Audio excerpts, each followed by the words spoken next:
Waalaikumsalam warahmatullahi wabarakatuh. Pagi dan selamat bergabung kamu channel JJ Aurel Kaila Fitria.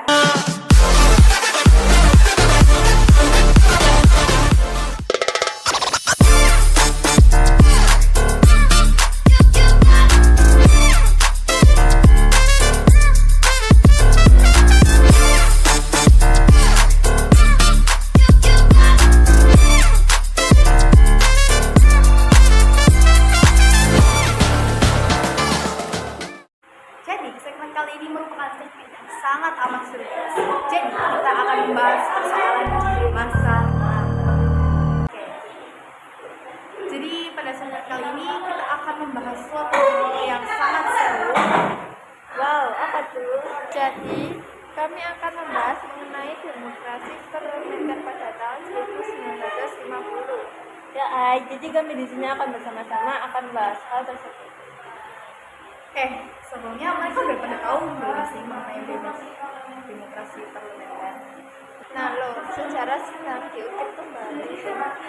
Ngomong-ngomong, kalian udah pada subscribe gak channel kita? Kalau belum, buruan ya.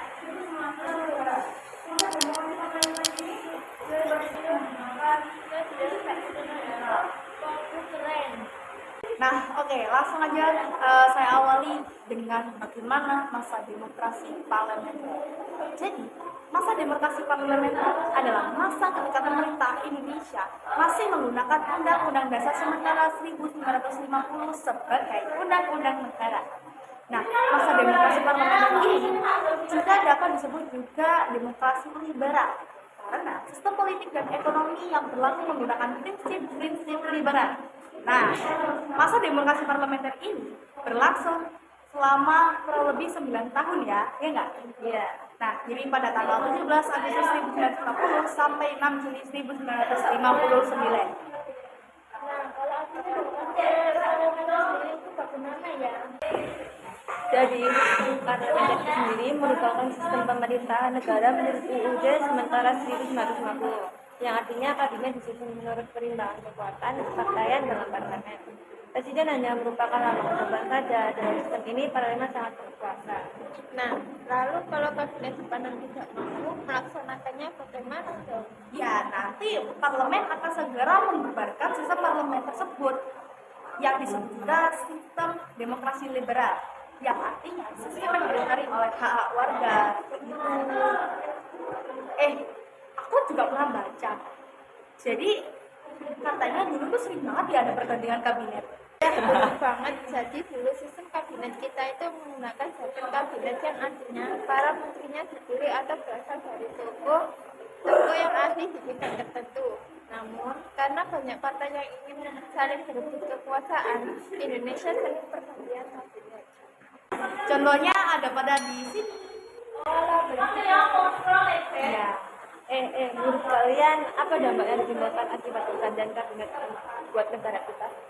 nah setahuku ya, dulu karena kita tuh sering banget pergantian kabinet, jadi banyak kabinet yang belum sempat menjalankan program dan tugasnya. Itu benar-benar banget gak sih?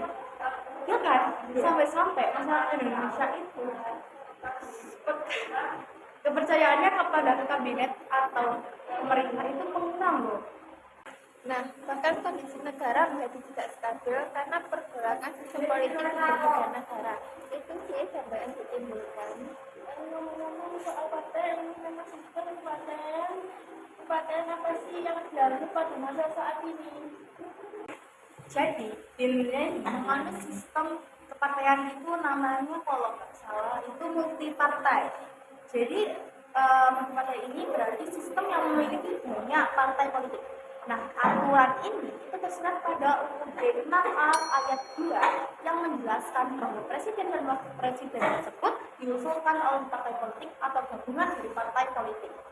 Nah, ngomong-ngomong soal partai, jadi pada masa ini tuh kalian tahu nggak sih partai yang lagi booming atau lagi tenar sekarang? Tahu. Partai yang ada di Indonesia banyak. Contohnya Partai Kebangkitan Bangsa atau PKB, Partai Gerakan Indonesia Raya atau Gerindra, Partai Demokrasi Indonesia Perjuangan atau PDI.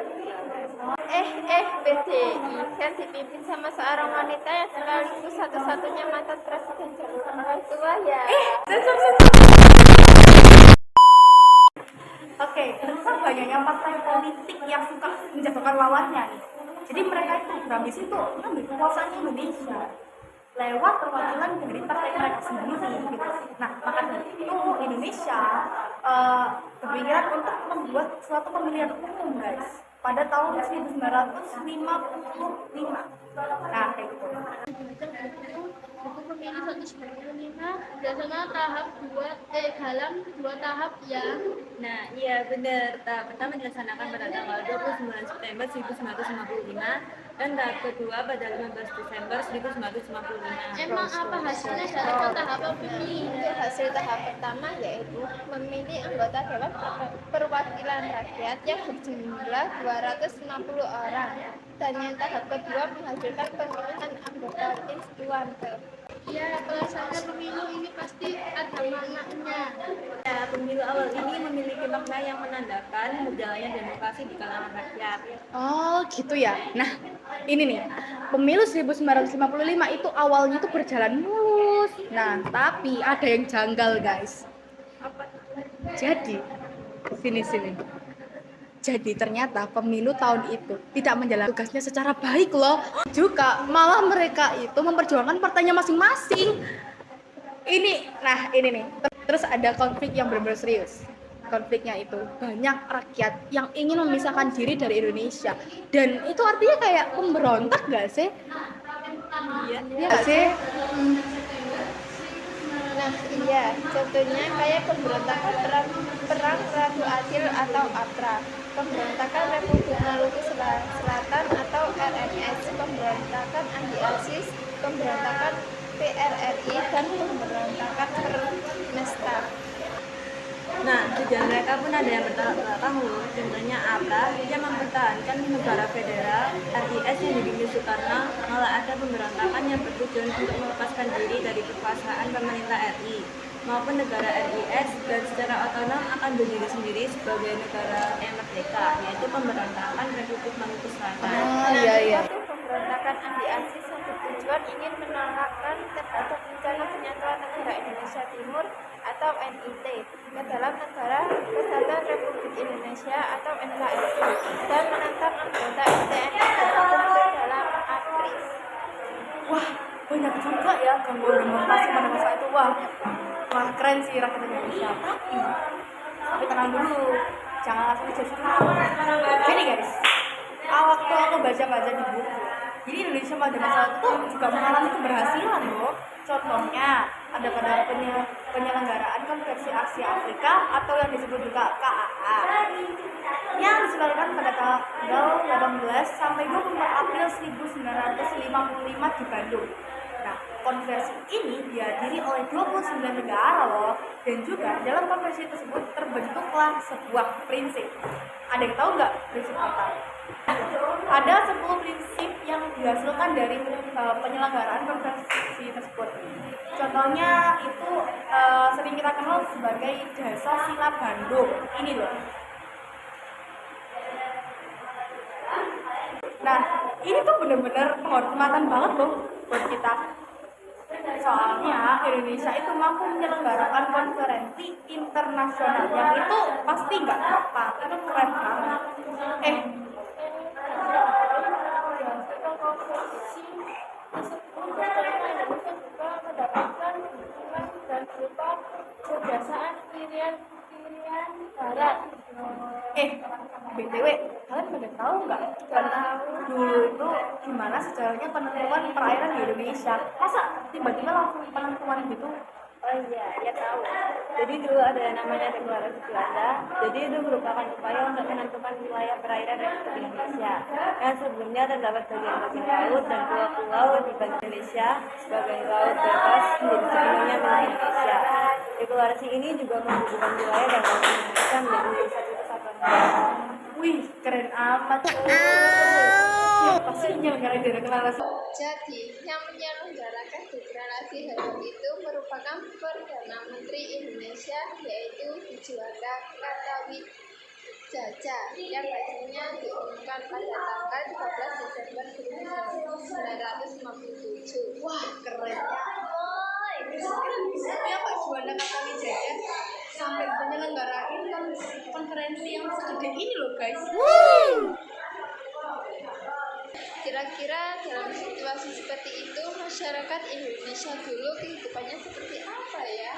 Nah, kondisi kehidupan masyarakat Indonesia pada masa demokrasi parlemen hanya dipengaruhi oleh gejolak politik serta permasalahan ekonomi. Gejolak politik yang menyebabkan munculnya gangguan keamanan di berbagai tempat.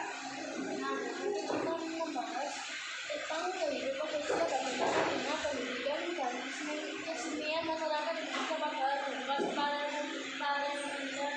Nah, menurut Menteri Pendidikan dulu itu katanya pendidikan di Indonesia itu masih belum modern gitu loh, masih apa ya, masih di bawah standar internasional gitu loh, paham nggak sih? Nah, maka dari itu pemerintah pendidikan ini membuat suatu prinsip yang namanya 3-1 yang dimana merupakan prinsip yang mengatakan 3 sekolah 1 teknik gitu guys. Maksudnya 3 sekolah umum dan 1 sekolah teknik kayak gitu, dengan harapan siswa dapat ahli dalam bidang tertentu yang ia mau gitu loh guys. Nah, juga setauku di kondisi pendidikan pada masa demokrasi parlementer itu terjadi perkembangan yang sangat pesat di bidang pendidikan tinggi. Contohnya dulu itu banyak didirikannya universitas terbaik. Contohnya ada pada Universitas Andalas, Universitas Indonesia, Universitas Pajajaran Bandung, Universitas Airlangga Surabaya, Universitas Hasanuddin Makassar. Wah, Masya Allah banget ya dulu perjuangan bangsa Indonesia pada masa demokrasi parlementer. Wah, keren. Iya, bener banget. Apalagi sampai ada pemberontakan politik. Iya, sumpah itu kayak bener-bener amazing banget sih. Iya kak sih, bener banget kayak sampai ada pemberontakan sampai ya guys, sampai masyarakat Indonesia tuh sampai mau memisah dari Indonesia loh. Kan kayak ya ampun gitu loh. Nah, itu tadi hasil diskusi kami mengenai demokrasi parlementer di Indonesia. Sangat perlu perjuangan bukan? Iya, bener. Saksikan terus konten kami di Jarkap Channel. Wassalamualaikum warahmatullahi wabarakatuh. Bye guys, jangan lupa semangat buat belajarnya ya. Salam hangat dari kami. Sayonara.